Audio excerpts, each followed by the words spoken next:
If they do, it undermines their delivery. Right. Exactly right. It's always. So you're saying it's going to be pretty hawkish message. Keith, please jump in. Yeah, it's always the message. It's always been the message, right? You know, most over the history of that, most folks, we kind of know that the folks in the know at least approximately what it's going to be. It's what they say for the future that will set us moving forward. We got the Wells Fargo team, and I'll get to this story, but an executive from Wells Fargo says we should just rip the Band-Aid off, and he made a strong case yesterday for a 150 basis point hike. He said just do it all at once and let's get this bejeebus over with. That's because they want to get to easing faster. Yeah, that's right. That's right. Yeah. That's right. So, so the you know, and Jerry's 100% right. What we're seeing right now is nothing like what we've seen, at least in my 35 years of being in the business and so forth. So, but it's helpful to go back and take a look at some rates. But, you know, that's what they did to get us out of the 80s. They just ramped it up real. Well, that's what Wells Fargo wants. Yeah. We got a lot to cover on today's program. I see the questions coming in. That put us in shock, though. Yeah. Well, I mean, I think we got the question is it a fast shock or is it a slow bleed? Yeah, but to your point, at least at the housing end of it, 87, 2000, whatever it was, it's nothing like it is now. Yeah. And so, you know, nobody knows. Questions I see coming in. I know everyone is feeling a little uncertain right now and vulnerable.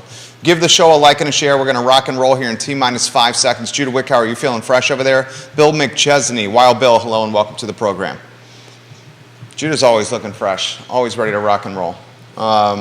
Questions, we will relay them, as many as possible, on air right now. We understand where everybody is at, and I see it with the commentary coming in. Judah, things look great over here. We can rock and roll when you're ready.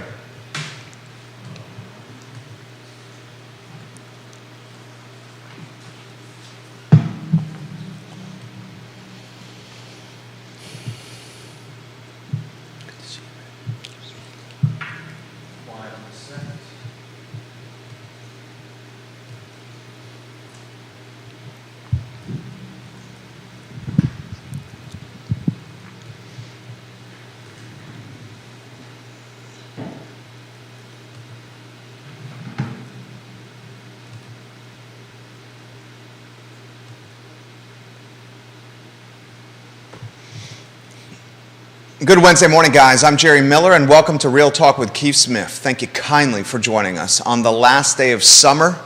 We're grateful for your viewership and listenership here on the I Love Seville Network. This show, presented on a Wednesday by Ross Mortgage. Scott Morris, he is A-plus people. And this time of vulnerability, this time of tumultuousness, you need people like Scott Morris and Keith Smith on your side. And today is an opportunity for you, the viewer and listener, to ask questions, and I think we all have them. Jerome Powell, later today, will address not only the nation, but the world. The expectation is 3/4 of a point of a hike. Some speculate a full point. We have executives at Wells Fargo that are insisting we should rip off the Band-Aid and making a strong case for a 150 basis point increase. Either way, there is uncertainty. We'll try to get some clarity from Scott and Keith today. Judah, studio camera, let's welcome the experts to the show. Scott, good to see you. Good morning. Thank you, sir. Freaking love you. I love you guys. I'm glad to be here. Great to have you here, seriously. Thank you. Keith Smith, good morning. Good morning. I was just thinking on the way in, hey, the band's back. I know. The band's back. I love when this guy is here. Yeah. I'm going to get out of your way. Scott Morris, let's rock and roll. Your first take of the day, anywhere you want to go. All right, so we were chatting beforehand about Wells Fargo, the president, chief executive, speaking about how they'd like to see rip the Band-Aid off, go 150 basis points. And I said it's because they'd like to get to easing faster. That's not really true. They know that easing is coming, so they rip that off. All that short-term interest is benefit to the banks and short-term lending, credit cards, HELOCs, all the stuff that's attractive right now, bank-to-bank lending. That's, if they can get that yield up faster, they're going to make more money before the Fed turns the faucet off. That's the why. That's the why. And when we talk mortgage rates, I stick to what I've said. The medicine that they're applying right now to the patient hasn't fully kicked in. From a traditional technical standpoint, we've been in a recession for 3 months. Typically, 9 months after a recession begins is when the Fed begins its easing. I think we go a little bit further. We're going to get a pause. We're going to stop. They're going to drive. They're going to continue into November on the rate hike increases. We're going to go to 4.25 for a Fed rate. So that's then prime is 2 points plus. So we're 6 there. Mortgage rates are going to be in the 7% range. I don't think we go as high as 8. Maybe for some, when you look at investment properties, different things, credit qualified. To give you an example, yesterday I had a scenario, and I'll give some specifics for that way that the sharpshooters are out there saying, you need to qualify this in APR. You got brokers watching right now. So given just a scenario, 800 credit, $400,000 purchase, 50% LTV, 30% DTI, 5.875. That's probably closer to 6 today, although pre-market pricing I don't believe is accurate because I don't think the investors have fully bought into where the MBS market is going to be until we get to the speech, because we kind of get an okie doke like we've seen in the past where pre-market we're seeing a lower yield on the U.S. 10-year, but then just like when you see a ton of green on the screen on the day that they're speaking, like we are right now, it's really institutional money luring in the retail investor to dunk on them later in the day if things get ugly. Now, at the same time, if we get a 75 basis point, I think that's already priced in. I think we get some reprieve. We get a 100 basis point. I think there's some pain felt. That's Scott's quick take of the morning. Good take. Sizzle reel that. Judah Wickower. First one. Keith Smith, jump in. So from your perspective, and Jerry, from your perspective, and the listeners and the viewers, so why isn't the medicine working? Why isn't it working? Because policy takes a longer amount of time to work through the system. I believe it's beginning to work. Yeah. Also, part of the problem was that we had a supply side inflation issue, not something that was going to be cured simply by throwing money at it, which we've talked about before. But policy takes a long time to work through the system. They have there were some articles out about how the Fed lied about its giving up of protecting mortgage-backed securities, and it was still making greater bond purchases than they said that it was going to be making. And part of that had to do with what was going on with Ukraine and China. China was reducing their amount of bond purchases, and they were doing it in a way that was, a financial act of war against the United States of America. And the government, to their credit, stepped in and didn't let the mortgage rates could be much worse than they are right now, just due to the tampering of foreign entities. So the government continued some of its MBS buying longer than they said they would. They took slower to get to their QT, their quantitative tightening. They're selling off of their portfolio, but they're doing it. They're doing the things that they said they were going to do. They've made their rate increases. The rate increases are going to take a while to look. When every libertarian in the United States was screaming inflation, inflation, inflation prior to all of this hitting, it got here. It took longer to get here than they expected. It's lasting longer than they expected. Way longer. But it's going to see its way through. And what I like to say, if the timeline's long enough, everything's transitory. But there's also things that they're going to do inside of that are mechanisms that are going to benefit rates in the second quarter of next year. I listened to the same dude say that they're not going to make any changes today whatsoever, but there's a chance they could lower rates back down to 0. Think about that. This is the same person talking out both sides of his mouth because he doesn't know. Because nobody knows. No one knows. Well, they don't have the crystal balls. I think that's the problem here. Right. I mean, I don't have a crystal ball. But you've been consistent. I've been consistent. I got off the phone with a very close friend of mine. He runs a $10 billion mortgage company. I'm maybe light, maybe 12, 14. Matt, I don't know. I'll qualify that later. Probably watching. But he generally gives a watch to at least the beginning of the show. Who 100% agrees kind of with where my mind is as far as what we think the future looks like based on data, based on decisions, based on how things look. So what's the key driver to inflation right now? Is the key driver to inflation people just going out and spending money? So that's starting to stop, but what we're starting to see is there is a true cost. So I think some of these corporations effed us a little bit early on in their price hikes before they were seeing actual pain points from supply chains. Now that they are eating into their margins. So maybe it was a early hedge to say we know this is coming, but they certainly were posting billion-dollar profits before their Bingo. supply lines were causing them problems. Yeah, Comments coming fast and furious. Keith Smith. Yeah, that's a little balance sheet mumbo jumbo and all that stuff. But in the street, you know, what I'm seeing anyway is that I think all this cash everybody saved up, they just kept on buying and buying. That cash and is buying. gone. That cash is gone. Well, we had the same problem that we had in 2019. It was a national storyline, and this time from August to December of 2019, the storyline was the Americans have no savings. They are credit loaded, paycheck to paycheck. This is a nightmare. What are we going to do? What do? We get into the pandemic. We pump everybody checks. They've been more flush than they've ever been, and now all of a sudden we're starting to see credit reportings again in a lower amount of savings. So the reason I agree with your analysis on that is I think you're going to start seeing. I think this bump, this 3/4. Another half and another half by the end of this year. You know, it's all tied to credit cards, home equity. You know, my credit card that I'm using is now all of a sudden super expensive, and I'm sucking out cash.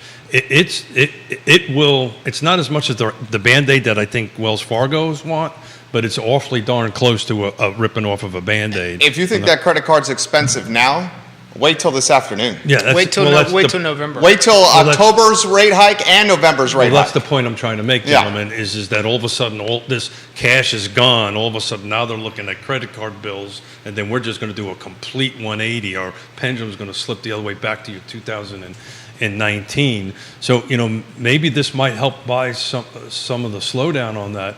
But, you know, as Jerry quoted a number over here, you know, nationwide, we're up year over year, 7.7% nationwide. Now we gotta put context around that. Sure. Home values 7.7% year over year. Right. Sales volume Down. the amount of transactions year over year down 19.9%. That's exactly right. So we can't just do the 7.7% without the 19.9%. I had one of my biggest months of the year last month. I was going to go there second, but thank you for jumping in. So we're 19.9% down. Comments are coming in for you specifically. This is from a family. Jerry, don't use our name. We just purchased our house and we locked in a rate over 7%. We felt stung by that, but we did what we had to do.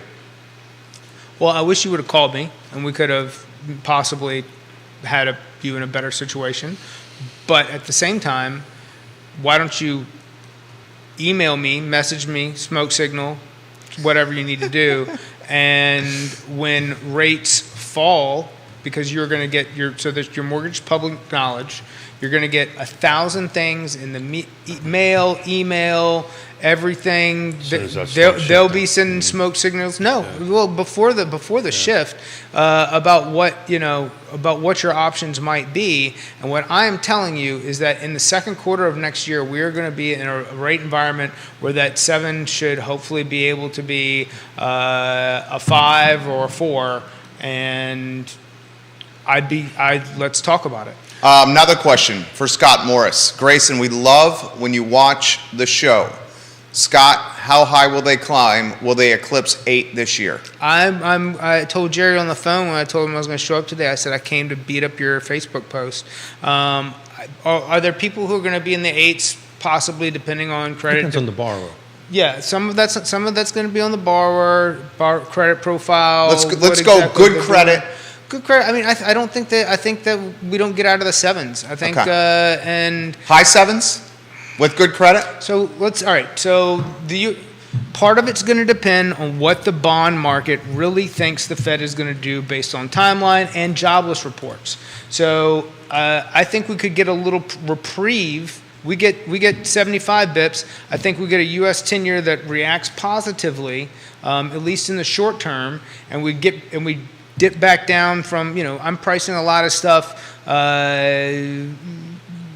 right today, depending on how things are looking this morning. Investor into, we also got to get through this freaking election. Part of that has to do,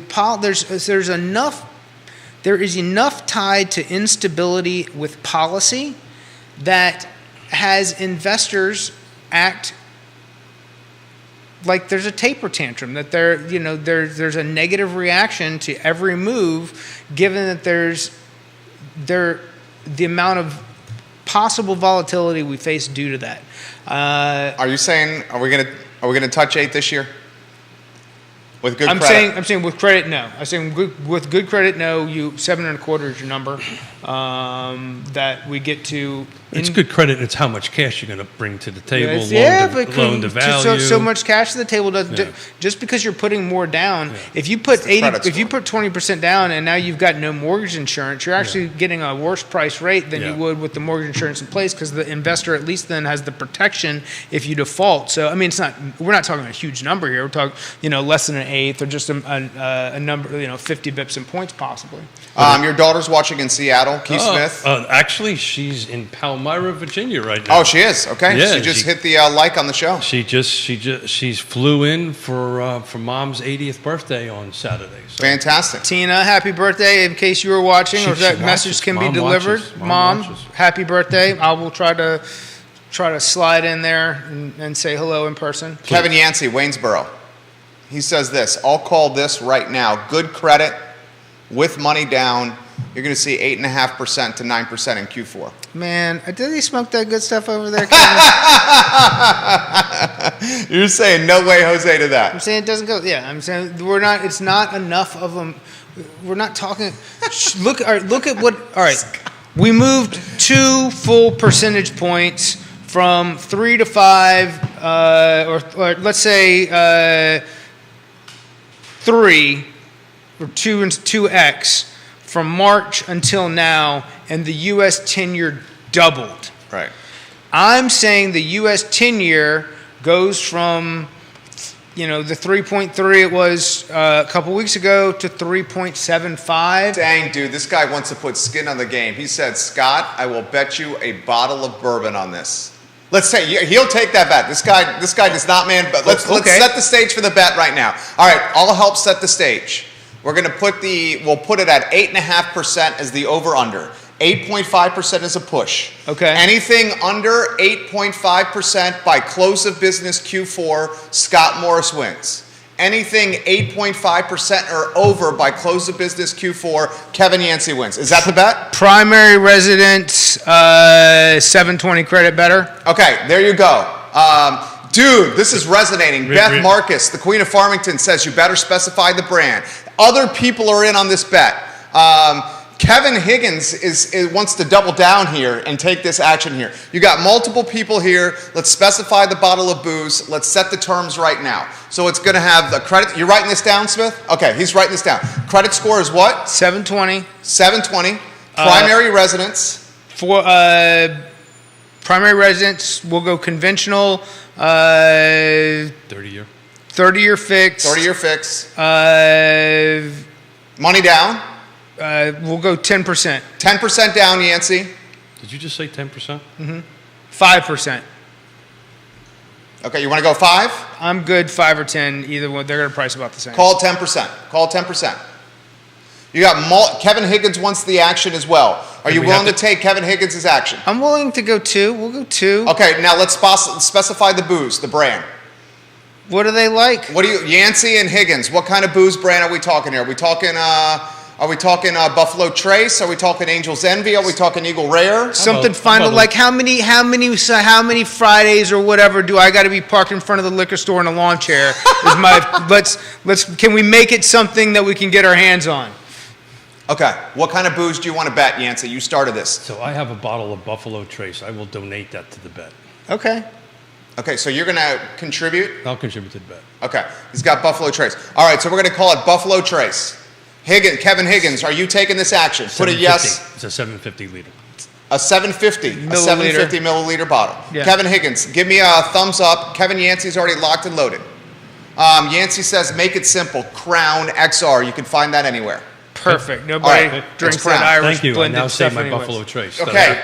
Keith Smith wrote down the specs in terms of the bet. So primary residence, credit score 720, conventional 30-year fixed. We settled on 10% down, right? 10% down. Okay. That's a hell of a bet right there. Jamie Turner, welcome to the program. Dude, people are loving the program right now. So you got... we need to pick a date here. Well, What was close the of date? business Q4. Okay, close it. So we're talking December 31st. Yeah. December 31st at 5 p.m. December 31st at 5 p.m. That's a great freaking bet. And you know why that bet is great? Because that's not that far away.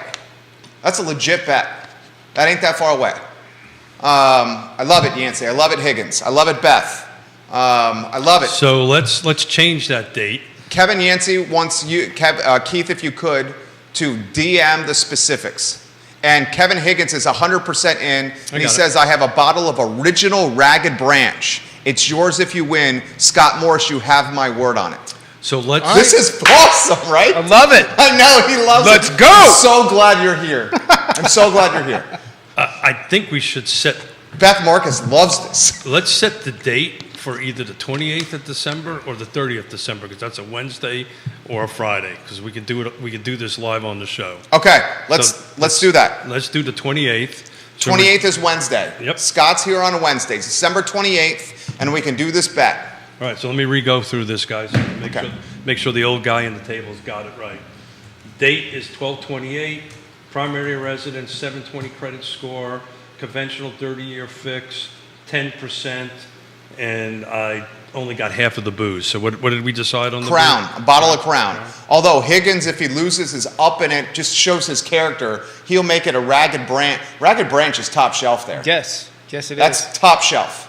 Yes, I'm trying to. I will personally shop to try to match that. Yeah, it shows his character too. Yeah. Okay, I got it. Noted Sizzle down. reel this so everyone has it and we have it documented. I love this freaking show. I will send that out to you, Kevin. Kevin Yancey and Kevin Higgins. Got it. Everyone's in.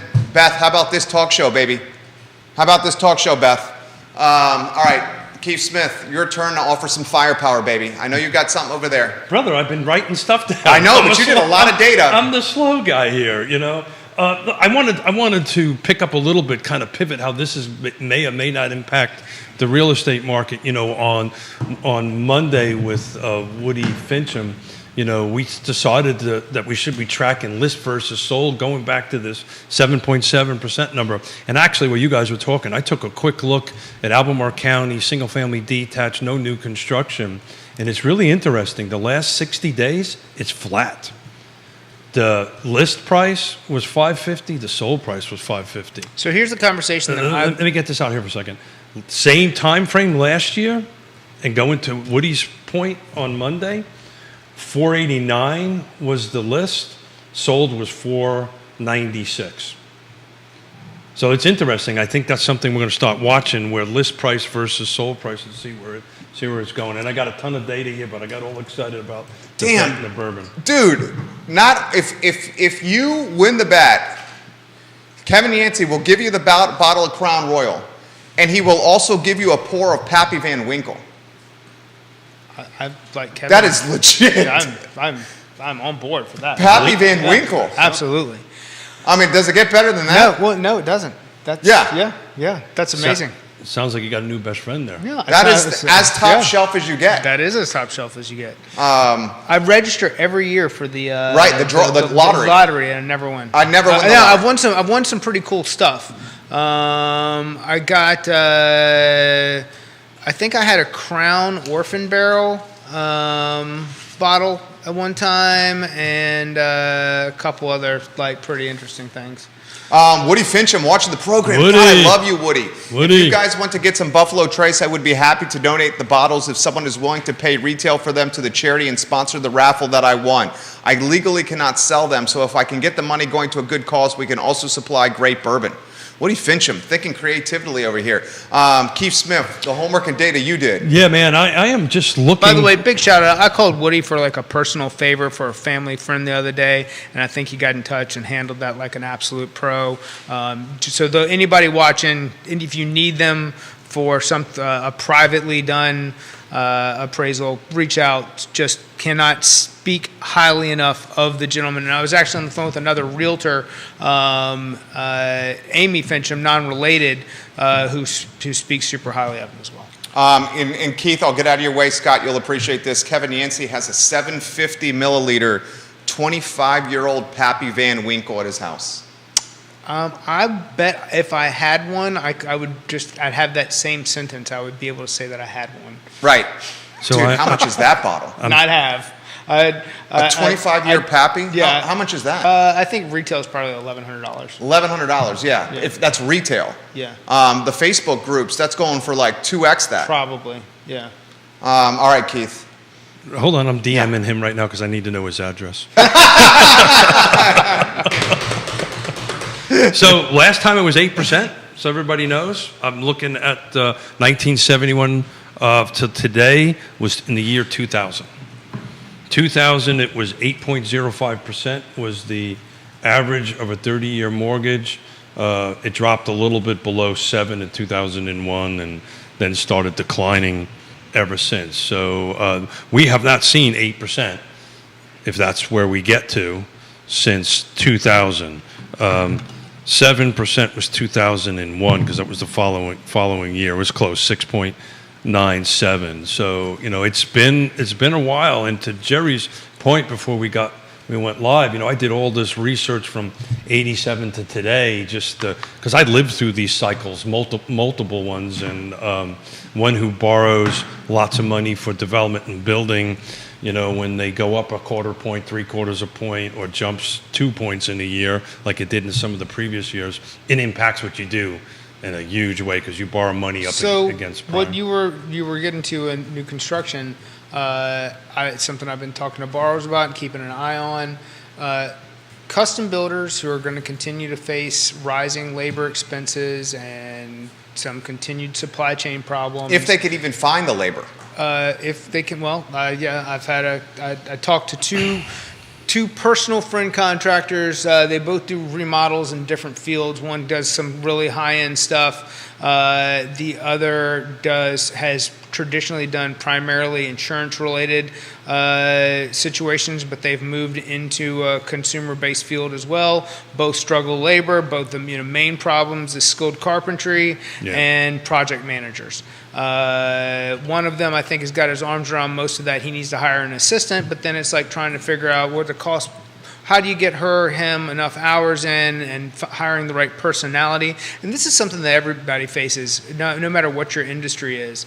If I'm out here talking to other business owners and coaching and trying to find out what's going to make them more successful, I highly recommend something called a DISC test. But there's other different types of personality tests as well. You want to know that the type of person that you're putting into this role isn't more set or skilled for, say, a sales position, and that they're organized. They're going to be doing the things that you need them to do, and they're not going to feel alienated by the position. So also, again, anybody out there watching who wants to talk about stuff like that, I'd love to do it. It's something that I found myself to be in my skill set is hiring and finding the right people and helping others do the same thing. So it's interesting. I didn't print it out because I was working on data since 1987 till now. I skimmed an article early this morning because I didn't get a chance to do it. Housing starts were up in August. And what I skimmed over somehow in that tangent that I took. The second part of that is? The home builders who have homes in the ground expect to see discounts. Yeah. Home builders that don't have specs sitting expect those costs to continue to stay flat or rise. So it's funny you should say that. I'm working with it happens to be a cash client, but I'm working for a new construction cash client, and we are laser focusing on stuff that's in the ground. That's right? what They're it not should be. specific. They don't care what neighborhood they're in. They just want new construction. And we're having conversations about, hey, I'll furnish the basement for free.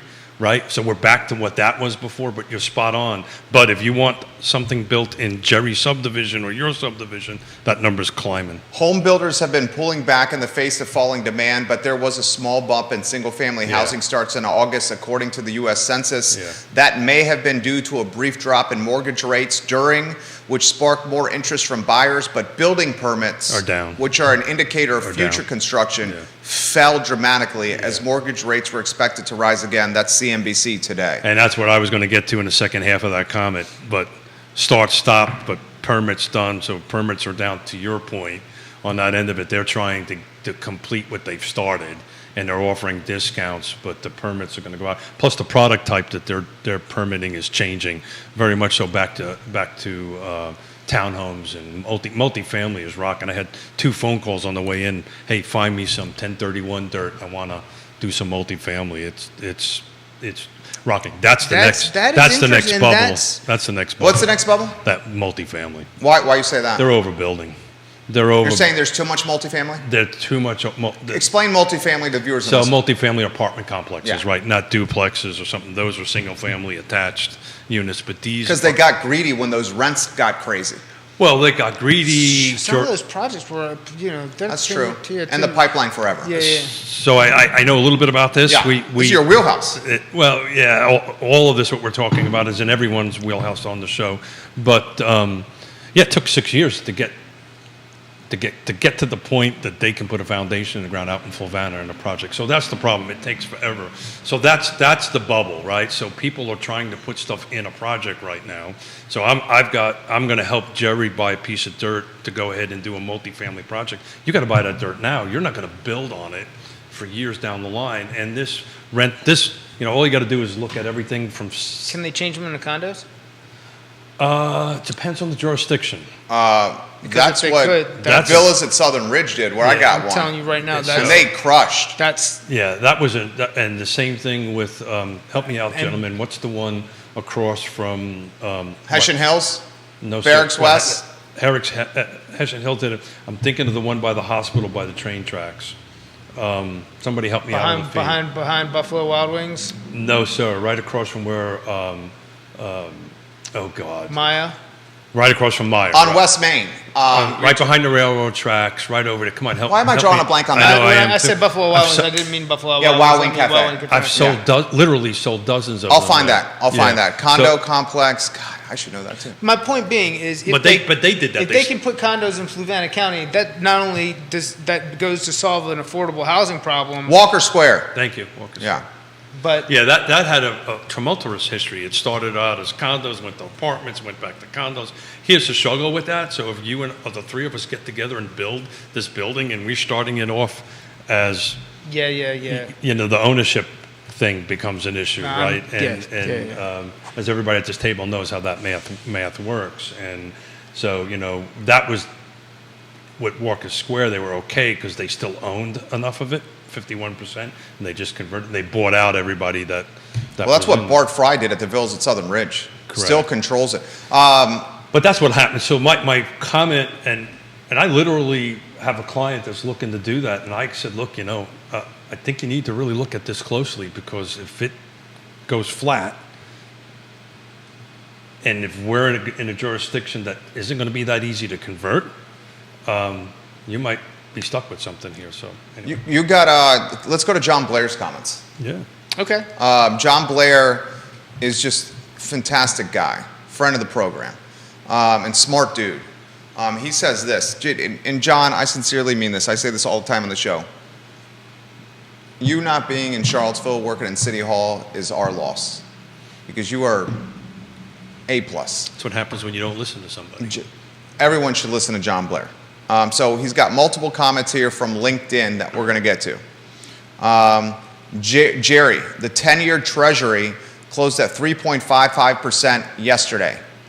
Given a risk premium, an equity is going to need to offer 4.8% return, price appreciation, and or dividend to be more attractive than throwing your money into a bond fund.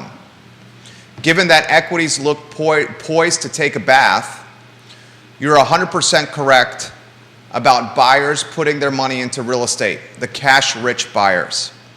The play for anyone with cash right now who wants a better return than the 10-year is real estate.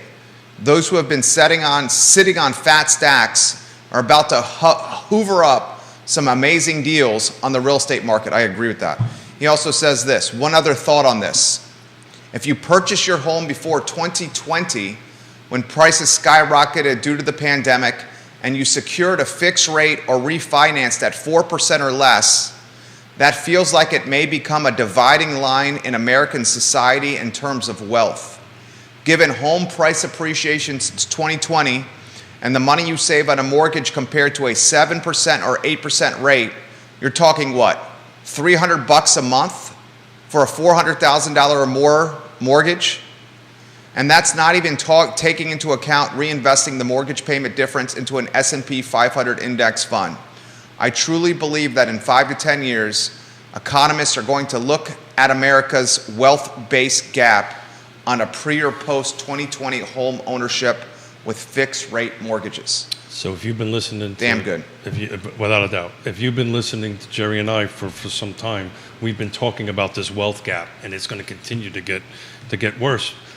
I've been in this business for a little while, and this kind of happens this time, right? The people with cash start buying dirt, and what'll happen is the people that can buy down points or put more cash down to a loan instead of 10%, 20%, 30%, 40%, they're going to be in the market. It's the first-time home buyer that is going to get hurt here. And, you know, we were just looking at these numbers for 60 days.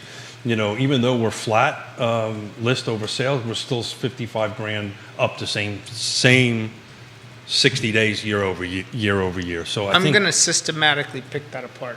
Go ahead, you go. I'll have my coffee. I love it. I love when you do this, dude. You're bringing it today. You've missed this. So, in that statement, when we look up the amount of appreciation that these homes made that are somewhat paper appreciation between 2020 and now, I own several properties. So you're saying that's paper value? Really? So as we see rates go up, appraisals will start to flatten, and we're not going to see some 10% fall. I think there are areas that will. Oh, we're saying the same thing then. Yeah.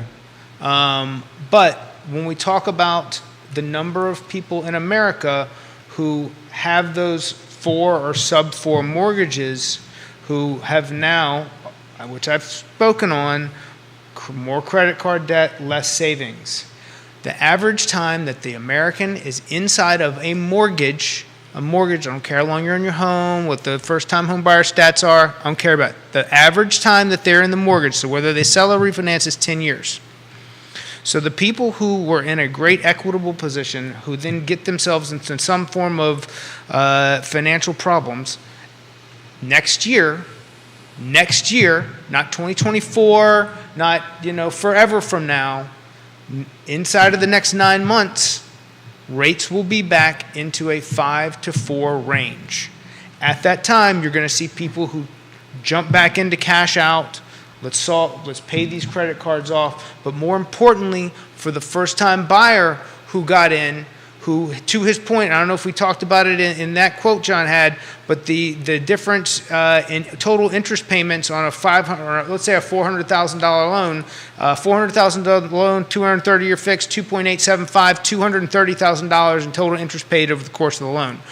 $450,000 at 6.25%, 7%. So we're talking about double the amount of interest. That's over the entire term of that loan. Inside of the first 10 years, that's significantly less. And inside of the first 2 years, these people have the opportunity to get in, and I hate this Facebook trending bullshit, date the house, date the rate, marry the house. But the point is, if they have kept their credit up and they have sustained equity in the home, they are going to refi out of that loan in the first 24 months. I just either was lied to or inadvertently talked a buyer out from someone in Keith's team because he sent me Oh, yeah. a fee sheet from another lender that had done his previous mortgage. And I said, look, my guy, you're paying 2.5 discount points to the tune of $10,000 to get to a payment that you're comfortable with. If you can mentally commit to making the payment for the next 12 months, you are going to refinance this loan. It's a VA loan through an IRRRL, through an interest rate reduction refinance loan that you are going to give me. Basically, it's a no document. I can prove if you've been paying and you haven't lost your job. Don't have to prove anything else. We low closing costs. We bring you back down into whatever the lowest possible thing is available, and we move you on. You haven't lost 360 payments. You haven't lost 30 years of your life there. You haven't doubled from $285,000 at the 2.875 to $450 at 6.25%, 7%. You're in for a few months, and then you get back into a manageable zone that you can decide what you want to do with your life from there with. And to follow that, if you are someone who has the ability, as we go into, we see more days on market, we see more properties with concerns, you go in and I've got builders that are already set up for all of the FHA 203K stuff. We go in, we make a 203K purchase, we get the work done and closed. I start the clock for 7 months from now, because 7 months from now, we're going to refinance at that new value and pull all that mortgage insurance off that you've been paying through FHA. There are so many opportunities right now. I'll throw this to you. How sophisticated is average Joe or average Sally homeowner when it comes to they're sophisticated as they're trusted as advisors. Okay. So the guy who got the let's go dump $11,000 of your money that you're never going to get back needed a second voice. And if that second voice made him go, you know what, man, F it, I'm not doing this right now. You don't feel bad for I it. don't feel bad. Yeah, I understand that. And you and I are very similar mindsets. I also have to emphasize this because I've learned this from Judah and I've learned this from my wife. The average Sally and the average Joe does not read the contracts. No. The average Sally, the average Joe. I don't read anything. I'm a salesman. I'm the easiest sold person you've ever said in your life. Send it to me. Click, click. I like it. I like average you. Sally, Let's get it average done. Joe does not know these mechanisms. I can't tell you how much time I spend talking to buyers and sellers that say, "Oh, I didn't read my HOA. Oh, I didn't read the terms of the second mortgage that I had. What do you mean this? I just got something in the mail. It said this adjusts. I didn't read tenants. Our tenants. I didn't read my lease that signed it. Nobody reads a document. I've done transactions with lawyers who do not read documents. Okay, there we go. So to point out what Scott has said, and my very sensitive ears, I couldn't believe you said. I mean, Jamie Turner just said Scott is turning it up. Let's go. They literally just put out there. But it brings up a topic that we've been talking about with multiple panels here in the last couple of weeks.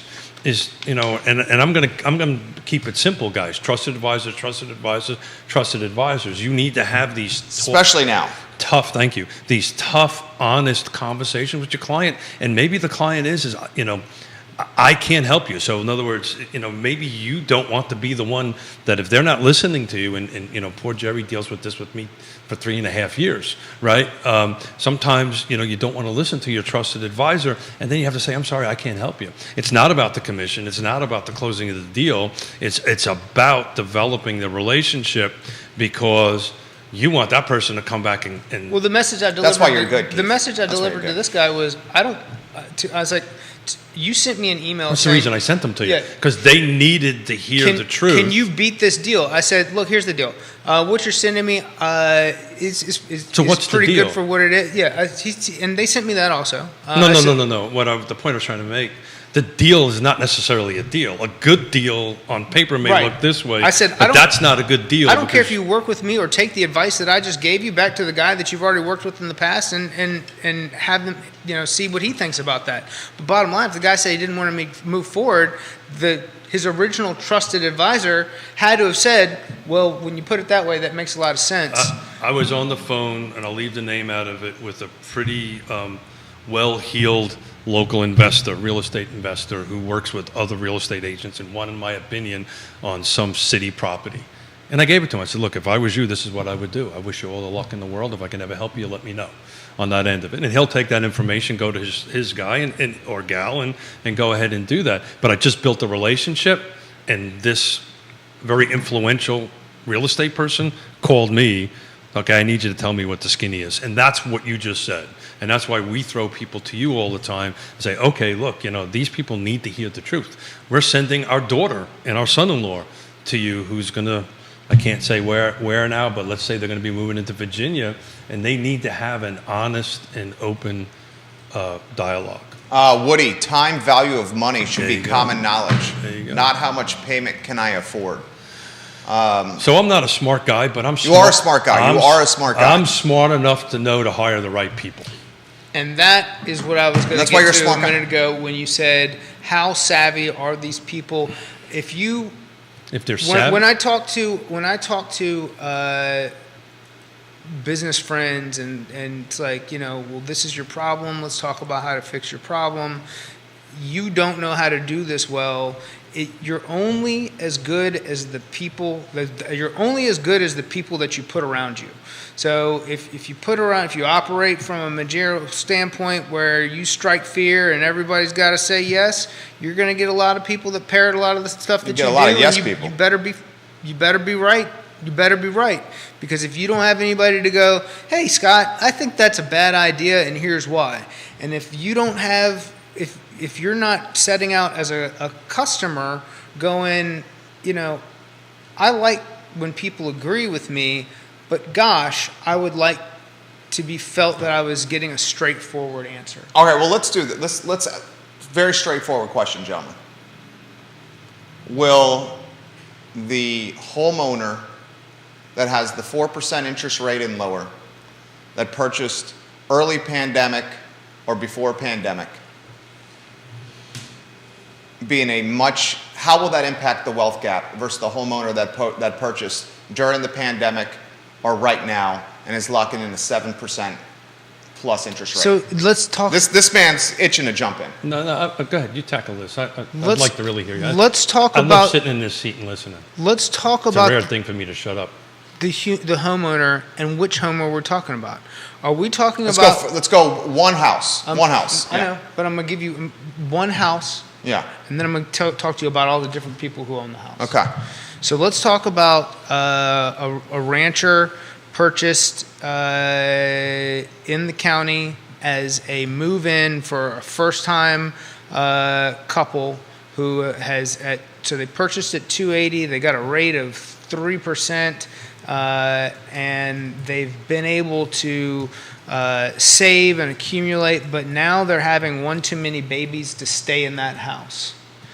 Is that going to put them in a better position than the same couple who needs to try to get into the housing market now when they have the ability to capture, they've been there 2 years, the equity from that home and move into their move up, and the person who's now buying that house for $350,000 to $375,000 is at a higher payment, a higher principal balance, all of those things. Does that make that difficult for them?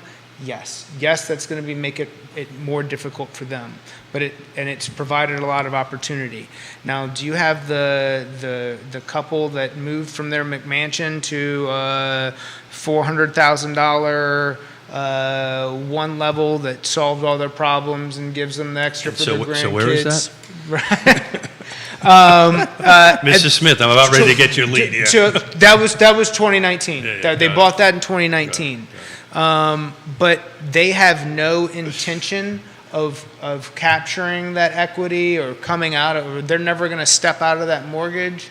But they want to travel more than they don't care if they want to live by Keith's motto of I'll keep borrowing the money and the government can take the debt when I die. I literally told Pop that.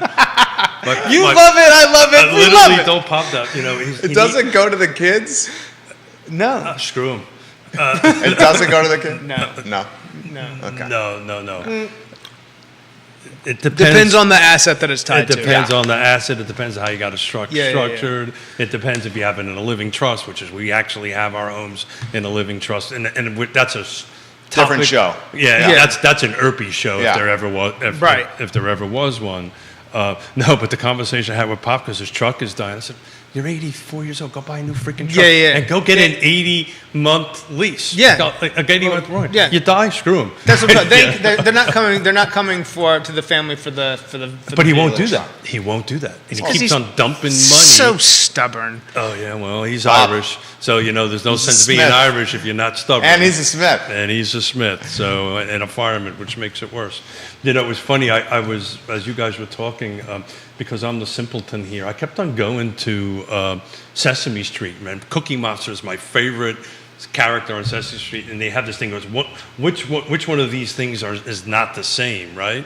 So I'm thinking as you guys are talking, and I'm looking through all the data. So this time today, again, I'll keep on asking this question: what is it different than what has happened before? Is it we're under? Is it economics 101? Right? According to Dr. Yoon, NAR's chief economist, we're 5 million. You talk to Lisa Steravant, which is Bright's chief economist, it's 3 million, but we're a number of units short. Millions. And the builders are now walking back new construction, right? I mean, can you blame them? Well, no, this is what happens. Yeah. If you really want to know the trends. So he's saying this is going to compound. That's the point I'm trying to make. Yeah. This is going to compound and make it even harder for that entry level buyer. But I think your question, Jerry, was, I'm ready to move up. Was the question, right? I bought it when it was 2% or whatever, and they didn't listen to us that this is the new norm, not the new norm, and they're going to go sell. Where are they going to go? Is that the question? I mean, that's one of the questions. It's how does it affect the wealth gap? How does it affect the wealth gap is the premise. Yeah. So what it does He's is basically saying if you have a 4% and you're in a house and you can stay in that house at the 4%, and to Scott's point, they don't stay in the house No. the full life of the mortgage. But John's saying if you can stay in the house at the 4% rate, and the person next door to you is basically the same house at a 7% rate, 7.5% rate, that's a delta of 3 points and change. The person with the 4% rate can take that savings, dump it into a index fund, and they're growing their wealth, where the 7.5% right next door is paying their mortgage. So what happened in the last 2 years is probably never going to happen again. It never happened since 1987. It is not going to probably happen again. Never gonna happen. This run up. What's going to happen is the consistent 3, 4, 5, 6%. Europe is moving out of a negative rate cycle that they've been in for almost a decade. Yeah. Well, that's very different reasons, and It's all the same reasons. Well- they need to combat inflation, and that they need the. well, what got them there is the regulatory and the social system, which is very, very different. Very true. But look, the point I'm trying to make. You said 10 years, right, in a mortgage. NAR. Max. Yeah, NAR is just up to getting close to 10. It's roughly 8 years that folks stay in it. So people are turning homes, and they're turning homes. So Jerry's point is, I'm buying here at 3%. I built up some equity, right? I'm going to sell it. Or what? Or Hold do on you to it. not sell it? Yeah. So back. Because the question is, and we're doing this now. Yeah. So. Do you sell and go to 7 Yeah. when you got 4 and it's just good enough? Yeah. Pretty good. How Well, we're going bad to save do you that want I mean, I want it bad, but we don't have to do it. it? That's not the point. I mean, it's 5,200 People make brick them- Georgian. People make emotional-based decisions, and they rationalize them after the fact. That's very true. Real estate is always, we're talking numbers, real estate is, as long as I've been doing it since 87, it's always been emotional. It doesn't matter if you're buying a lot, your first home, or a multi-million-dollar transaction. There's always emotions tied into it. I think the question is do I sell now? And so we will start seeing, because we're tracking the numbers, and I've been using this new term, this hyper local markets, right?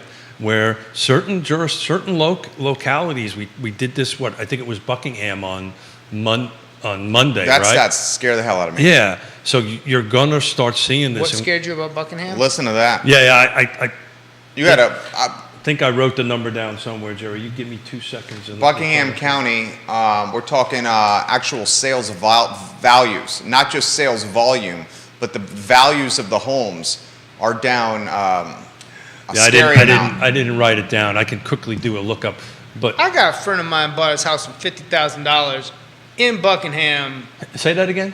I've got a friend Say of mine. Buckingham again. The country is coming out right in now. Buckingham. Will you look? Yeah, Will you- I'll go ahead and do that, but let me finish this. It was thought. double digits, wasn't it? It was double digits. Yeah. Down. It was the only jurisdiction. So back to Jerry's comment on Monday. What's available now versus what was available then? That I can't do. There was a lot of I new can- construction projects that went in. I think that number's skewed for a lot of reasons. Why take new construction out? Okay. I specifically do not use new construction because of that very reason. It skews the DOMs because they're at zero. I always do new construction Okay. independent, Okay. Independent of this. I love you. I don't mean to be. No, he doesn't mind. Bring the hammer down, baby. But Jerry's comment that we were talking about the other day, which was, we got this balloon. I use a rubber band, right? We got the balloon, a little bit of air's coming out, hissing a little bit, it's adjusting. But you're going to start seeing this rubber band, I think, in our market, take a pear shape, right? Well, and maybe Scott should, throw this to Scott. And Jamie Turner asked me to bring this up on Monday's show, and I thank you, Jamie. And this was the comment, Scott, that if you got a house on a street that sold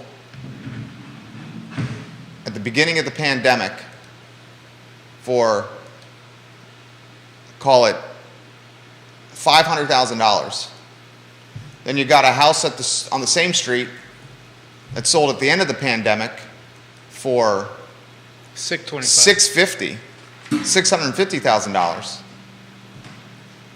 Isn't the house that sold for $650,000 at the end of the pandemic in a potential vulnerable position?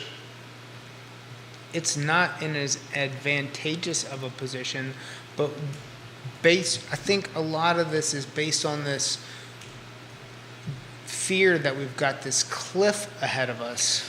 And I don't think it's a cliff. I think it's a slope. I think we're going to lose some value. This is not the Sun Belt. I will ring the bell that we live in an insulated area, no doubt, for a lot of reasons, that we will not see the same national average pain here, but we will see a decrease. But I think that's it. It's just not. Of all our jurisdictions, with the exception of Buckingham, everyone went up. Even Nelson? Even Nelson. Volume went down. We're talking price points here. We're talking price points. And that's to go back to my comment of the Cookie Monster, which is my favorite. As days on Nobody market really played increase, with me. I like the Cookie Monster. Thank you. As days on market increase, that's where we start to see our I've plateaus. never really actually seen him eat a cookie, though. You notice that? I mean, just Crumbs gets it all everywhere. over. Crumbs Yeah, goes all over yeah. the place. It's like my son. When I do that, the whole thing is when your son does that, it's really cute. When an old dude does that, oh, that's sad. That's sad. I was having cookies with Yvonne and Yona last night. I was doing Oreos because I was going to ride a bike ride, so I had to have my Oreos and cookies, and I was getting it all over me. And my teacher daughter goes, yeah, I teach 5-year-olds that know how to do a better job than I. And to the point I was making, the home on the street that sold for $500 at the beginning of the pandemic, the home next door that sold for $650 at the end of the pandemic, and then the home on the same street that's 2 doors down that is now having the price reductions that wanted the $650 and is now trading somewhere between $575 and $600. The home that sold for $650 in the midst of the pandemic, the peak, is in a vulnerable spot. But to Scott's point, the national trends that we are getting bombarded and manipulated and brainwashed with may not necessarily apply as dramatically to this area. So that's why you have to watch university. this show. That's why you Hyper-local. You have to be hyper-local. And I've added an extra thing to my normal speech, right? It's location, price, features, conditions, and timing. This is what we're talking about, timing. Yeah. And then the 6th one, which I got for a little trouble with, which I'm going to continue to do it. Who's on the other side? Relationships matter. And that spread's not as big in your cookie cutter neighborhoods as it is like in your when you say that street and you name those prices. To me, that rings more true of a bunch of colonials that are in different shapes. I'm seeing it in mine. Well, you've got, okay, but are we counting old neighborhood, new neighborhood? I'm not new construction, although the new construction. No, I'm talking. Yeah. There's the Different there's styles. the cottages Yeah. versus. Oh, I'm just talking like not the cottages or the And the you've got Scottish. but yours isn't cookie cutter still. You've got a vast variety of like. You got wow, brick Georgians, look you got at the- hardy planks. Look at the 50-foot scaffolding they're Yeah. doing on this $2 million. He's talking addition, custom. remodel. Yeah. Yeah. On existing homes, there's a ton of like people doing some amazing stuff out there. Those homes. I'm not calling that cookie cutter. There's too much not That's a fair point. matchy. That's a fair point. It's very custom. Keith is going to highlight Jeff Gaffney here. I know we work together.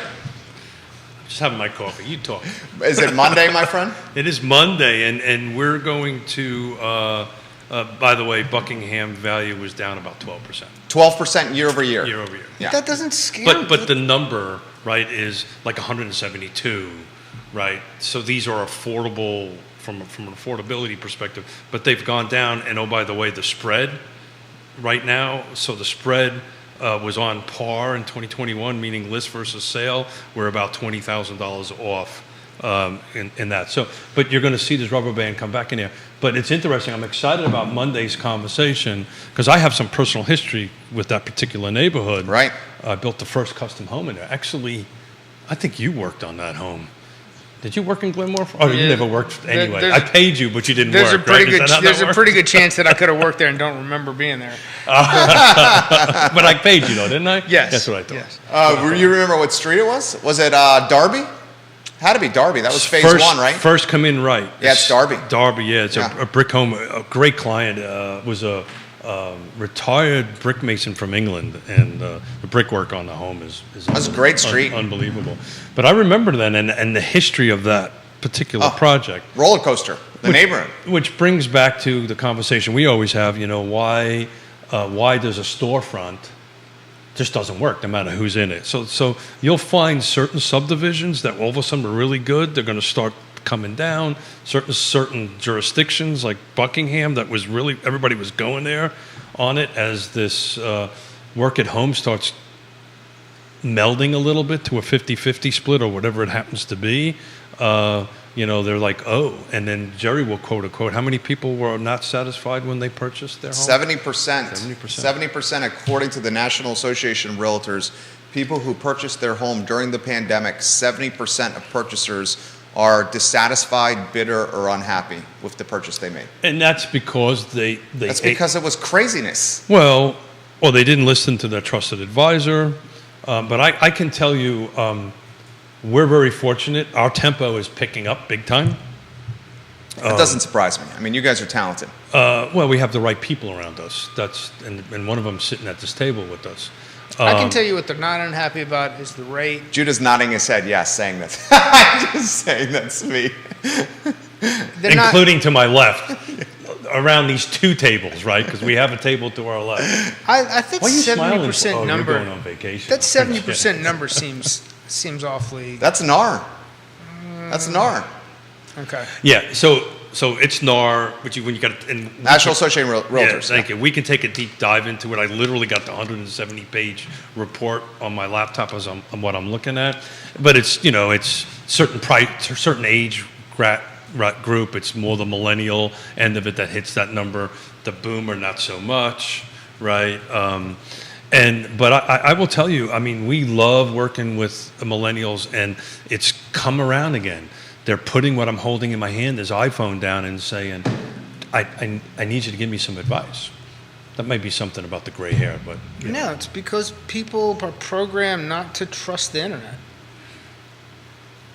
I mean, it's how much bad information... Like, Scott, I've been doing all this, and I keep reading about all this, and nothing matches. Like, and then I realize that it's paid ads. Like, people are, you know...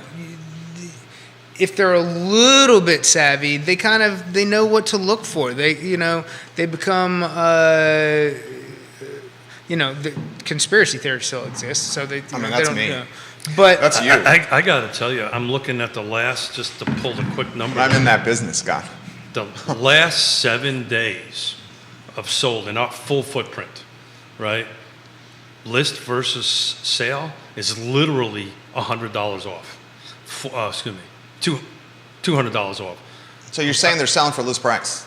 They're pretty flat, yeah. So it's You're saying the price reductions aren't happening? Is that what you're saying? No, what I'm saying is I think the price reductions have happened. I think the sellers catch up.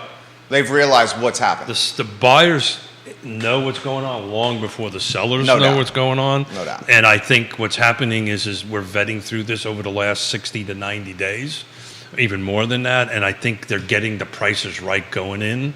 That's what that's telling me. Where you had these huge spreads, like it's 401,977 versus 401,727, whatever the math difference is. It's a couple $100, right? Versus if I would have looked at this a year ago, I bet you that sales price was way over list price. So it's starting to balance, which is what we've been talking about. It needed to happen anyway. It's who gets left behind. Right, and in regards to two families emphasizing this on the feed, in regards to Glenmore, which we've referenced, the properties are still moving. Yeah, I'm prepared to talk about that on Sunday. They're selling. They're selling, right? So but Glenmore had this history up and down. Spring Creek, right, up and down. Subdivisions I built up and down, right? It's kind of cyclical. This is what happens. But there's no indicator out there from anybody I've spoken to, and Scott, you can echo this or shoot holes in it. The air will come out of the balloon, the rubber band will contract a little bit on that, but the rubber band isn't going to snap and the balloon isn't going to pop. Yeah. I mean, there's no indicators of that. It will impact the marginal, the most vulnerable of us out there. That's the reason I spend so much time on this affordable housing bodies I sit on. It impacts them tremendously. I know we're getting close to that time, so Ooh. I'm gonna put her on blast.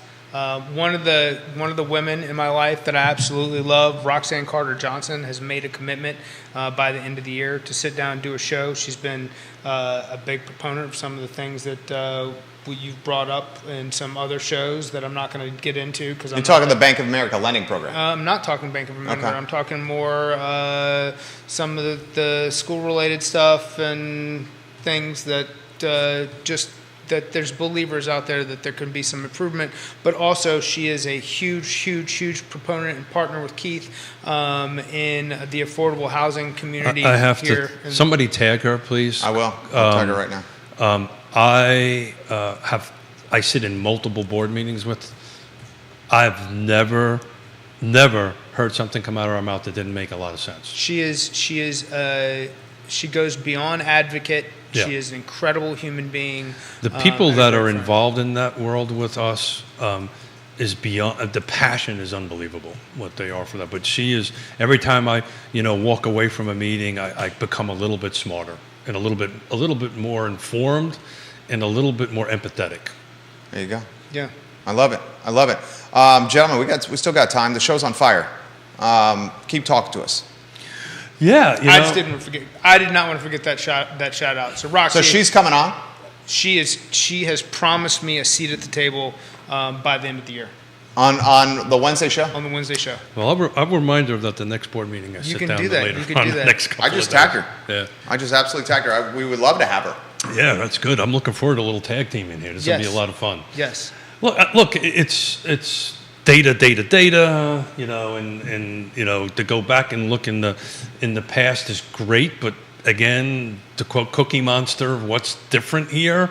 And I'm honestly asking people in the field that is listening and the folks at this table, to include our dear friend Judah, who runs our lives here on set. What's different? What is the one thing you do, right? You met. Oh, I got nothing but love for Judah. Yeah. It's the quiet ones you always got to watch out for. No doubt. The one, is it the magical Oz? No doubt. Yeah. The Sees guy that's- all. He Yeah, sees sees all. all. So what's different, right? What is different in what's happening? Because when you start looking at these run-ups, right, to something else happening, what is different that's not going to let that something else happen? Does that make sense? For sure. It's the fact that we don't have an oversupply of adjustable rate mortgages that are going to now the world economy may not support that, because outside of what we did in 2009, 2010, most countries, New Zealand had a huge housing boom. They're down 50%. Yeah. Their mortgages adjust yearly. Canada's, I believe, adjust every 5 years. Somebody could jump in, and I could be totally inaccurate on that. But most countries in the world have mortgages that adjust on an annual, semi-annual basis, and we don't do that anymore. I can speak personally to that because a property we own in Europe, in Austria, in Jonas' home place, that's how that works. And oh, by the way, it's the banks. There's no mortgage brokers, right? It's all the banks that do that. And oh, by the way, there's no real estate agents because the banks do it on that end of it. It's a very unique system. That sounds like a dangerous scenario. It's Too weird. much power aggregated in one hand. It is beyond weird. And oh, by the way, there's no such an animal as a 30-year mortgage. Yeah, that's what I'm Right? saying. Yeah, there's no such an animal as that. Now, I think they're starting to change that a little bit, on that end of it, but it's interesting. So you guys offering clarity and a voice of reason for everybody. That's what you're doing. Yeah, And you're appreciated. Just stop watching the news. And watch. Real Talk. We watch Real Talk. And I love Charlottesville. Yeah. There you go. Nothing. I say this all the time. Nothing is as good as it seems. Nothing is as bad as it seems. That's right. And the same. The NAMBA guy, the National Builder Association, they're starting to do some lobbying because they want. So you got the head of Wells Fargo who wants this rate increase. Let's just rip the Band-Aid off. Let's get it all done at once because they want that short-term interest. Well, hold on a second. Didn't we bail them out? They Just saying. short memories. I remember that. And then you've got NAMBA who's coming in and saying, we've gone too far already. Please make it stop. Because they want to get back in a positive position for them. And it's, and they each have control to some form of media. And that, so don't believe everything you read. A lot of, they're all out. The only thing that I will disagree with, and I know this show talked quite a bit of it, was Bank of America's purchase program. And I've got some African American black friends on Facebook who said it's a trap. Don't buy into it. It is this. It is that. And I said, look, dude, more than anything else, I think this is a marketing tool because the number of people and places that actually qualify for these loans is super limited, and it's not allowing people with bad credit in. It's allowing people with no credit in. The problem lies in the fact that when rates fall, they will not be in an equitable enough position to then refinance to lower rates. That, if there is a trap, that is the trap. It's not the fact that it's allowing people access to the market that no longer had it previously. Well, isn't the trap also the broken HVAC and the damaged roof, and not having the money to fix it? A roof ain't cheap. I don't have an answer for that or for everything, but at the same time, I've got a feeling these properties should still have to appraise. If they're not doing that, and they are literally going to be So lending... it's got nothing to do with the value, with Jerry's point. Or the condition? It even doesn't have anything to do with the condition of it. I think that's that. Then the Bank of America, I promise you this, some of these purchases are being made at the $50,000 level. And I know, and I can guarantee you that Bank of America does not want to be the property owner of a house with a leaking roof that a buyer walks away from, because they won't have anything to do with it either. Yeah, so I know a little bit about this, and this is really a Roxanne Carter Johnson conversation, because... Roxy, if you tuned in after being tagged, ring that bell, girl. I need you in my life. So God love you. So It's the truth. yeah, so because I've actually spoken to the CEO of Bank of America a couple of weeks ago at an event that I was at. They don't know how this is going to come together. And this is going to be a CDFI thing. It's going to be federal money dumped into it. I get it. And it's going to be laser focused to specific. This is not going to end up in Charlottesville. No, they've already chosen 21 cities. Yeah.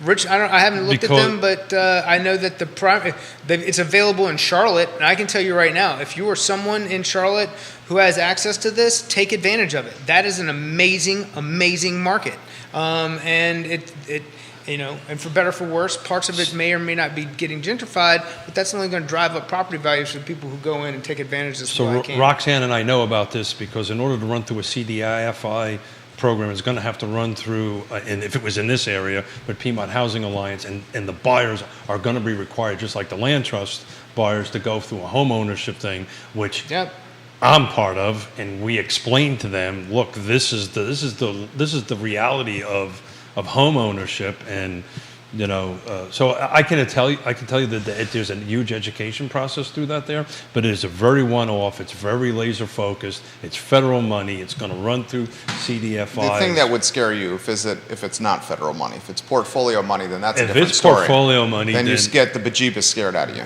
But what is it, Katie Bar? How do you say that? Katie Bar the door barn, whatever. When you have to close the doors of the barn. But anyway, that's when things are going to get tricky. But right. At the moment, it's federal. It's federal money. Scott, Travis Hackworth, welcome to the show. Travis, we love you and we completely agree with you that every market is different. A couple of people want your take on the new construction all over the Outer Banks and whether that scares you at all, Scott. I think that's the fear is second homes speculation? That's already, so the government already put some LLPAs in, loan level price adjustments in, so now a second home purchase prices a lot like an investment purchase. So your only benefit is your 10% down. Used to be no penalty in rate. Now you're basically whatever. You're right in line with investment money. What about hurricane insurance? That's through the roof, literally. He's got my insurance down there is he's got a house not down there. Outrageous. Get yourself a good trusted advisor. If you're going to run rentals through it, make sure that they account for renters insurance, because if some asshole burns your house down and you've got it set up as your primary, as your second home, and you're not going to rent it, then the insurance company sniffs that out and decides to not pay you. You may have some serious feelings about that. But that's good advice. And then there's some other things, like some people want to move these things into LLCs.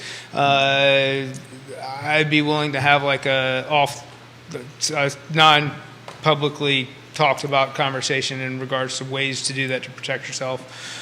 Because when you make that move, you technically call that mortgage due. So right. It's not that it can't be done. People do it all the time.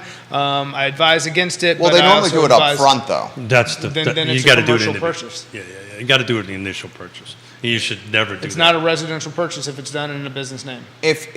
Well, help me understand this. You can't have a primary residence in LLC if it's done up front? No. The answer is yeah. Really? Well, because the reason I ask that is because you see a lot of say a quarterback that doesn't want people to know where they live, that are buying their primary residence in LLC. Now, probably that quarterback's doing all cash to buy it. Is that what's happening? Yes. Okay. All right. That's what's happening. Now, there is some financing done in those situations. That is a multi-layered conversation. So it's the all cash. That's how they're doing it. That is. I would love to beg Bill Tucker to come sit down and have a conversation where he could answer in lawyer speak on what's right, what's wrong, what he's willing to say. That's an interesting thing. Bill is one of our sponsors and haven't sat in the seat, so we're going to put that together. Charleston Settlement Company. I'll work that. I love Bill. We will put that together. Bill's a lot of fun. He'll wear his hippie sandals, and we'll talk about Birkenstocks.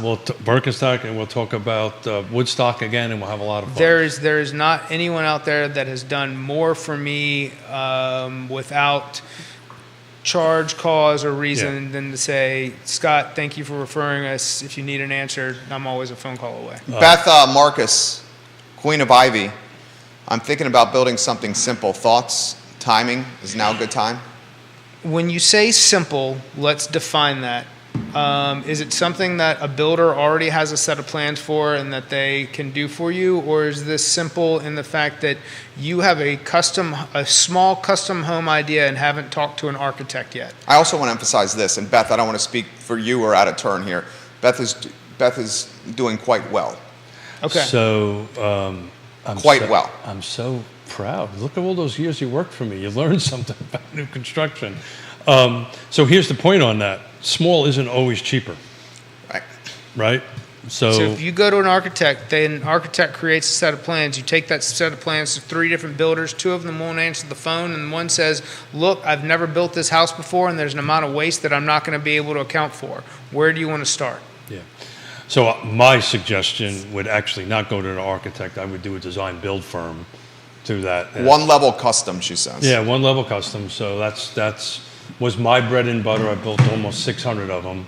But yeah, sometimes she's probably, if I was guessing, somewhere between 1,600 and 2,000 square feet, 2-car garage, maybe not. Split floor plan, master bedroom on one side, 2 bedroom on the other side. Built literally hundreds and hundreds of those on that end of it. But yeah, that's, a 2,000 square foot house versus a 2,400 square foot house really isn't that much different in price. She said the Farmington taxes are absolutely ridiculous. Oh, well, we're talking about living in Farmington on top of that? Well, I said she was doing quite well. Come on, I girl. said she You can was- build whatever you want. I said she was doing quite well. One She level- watches a lot of our shows. She's an incredible philanthropist and benefactor for the animal community as well. Okay. thank you. My wife sits on the Fulvana SPCA. She said, you got it, Keith, with what you just said. Yeah. And maybe we're at the same stage in our lives that we're empty nesters. She is a empty nester single lady. Yeah, this is exactly right. You Has a lot of dogs, though, Beth. Yeah. Well, so do we. So that's No, she has a lot of dogs. Oh, really? How many dogs you got right now, Beth?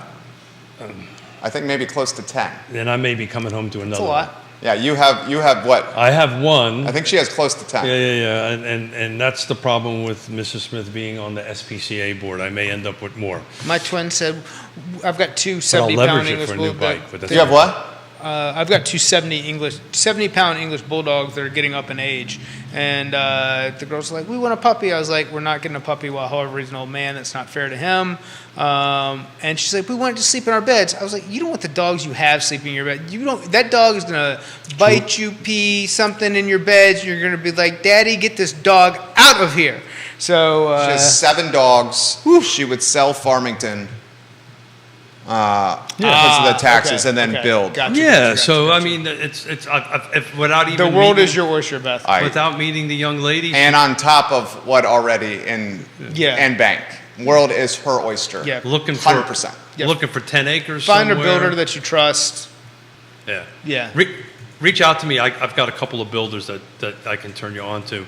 But, 10 acres, 1,800 square foot, a little barn area for the puppies on that end of it. She likes the dogs in the house.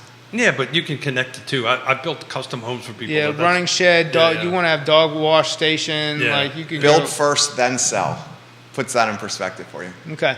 Build first, then sell. Well, that's just smart. If you can fiscally do that, Already has a lot in Ivy ready to go. there you go. I love you, Beth. There Beth you is living the dream. Problem solved. Living the dream, Beth. You know what? You're a God year and a bless lot of headaches from I exactly really- what you want. She gets God to do bless whatever her. she wants. you. God bless you.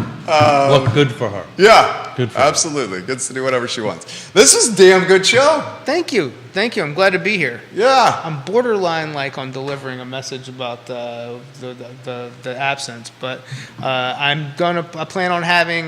We should do that at the beginning of the show, the next one you're on. Okay. All right. Yeah. I'm planning on having Tova Payne one of my LOAs, who's worked as You wanna define what that is assistant for in the those who- past. She's LO. she's a loan officer assistant. She's a mortgage That's for next Wednesday, a right? mortgage advisor assistant. Yeah, she's gonna be standing in next Wednesday. She's super excited. By super excited, I mean scared to death, but she's gonna kill it. She's gonna be great. She's Your boy Jon amazing. Snow did well. Jon Snow is fantastic. You got a good team. So, thank Very you. much so. Thank you. I've worked hard to put the right people in place. I know you have. I know you have. And I've got Quentin filling in for me on Friday. And kind of like what you're going to share, I'll probably share after you. Okay. We'll do a show of sharing. Cool. Sharing is caring. Sharing is caring. Had that conversation with our son yesterday. You guys are the best. So how did that go? Tell. Ben do is, tell. I think he looked at me, then threw a pillow at me. Oh, it was a pillow. You're okay. He's not into the sharing thing. I know. He's better get used to sharing with number 2 coming. Well, yeah, that will. That That's, will. that's getting close, isn't The it? only thing that holds his attention is hitting balls with rackets or bats or something like that. So Colton, prior to This two, is Scott's son. Yeah. he walked right. Got this first set of plastic clubs, and his hand coordination to where he goes to the tennis with the girls, and he can hit at 2 ball in the air, can't accurately return it, but makes consistent contact. That's So like our same son. And Yeah. absolutely. Just And doesn't it? Aren't you so proud? Yeah, dude, I love it. Me too. He's not going to be tall, so he better be tough. That's right. That's a perfect example of ours. Scott Morris killed it. Keith Smith always kills it. Judah Wickower killed it. Liza the dog killed it. This was a joy to host this show, guys. This And is Jerry real Miller talk. killed it today. I mean, this is my favorite kind of show. I mean, it's 11:45, and I want to keep going, but Ooh. he would get a little irked over there. He's I going know. on vacation. He would. Well, I mean, he's got to get ready for the 12:30. I mean, it takes a while to get ready. We love you, Judah. Yeah, absolutely. That's the show, guys. Real Talk. It's online at realtalkwithkeithsmith.com. The I Love Seville show is next in T-minus 45 minutes. Thank you kindly for joining us. So long, everybody. Thank you. That was excellent. Damn good. Cookie Monster. Good job, boys. Thank you.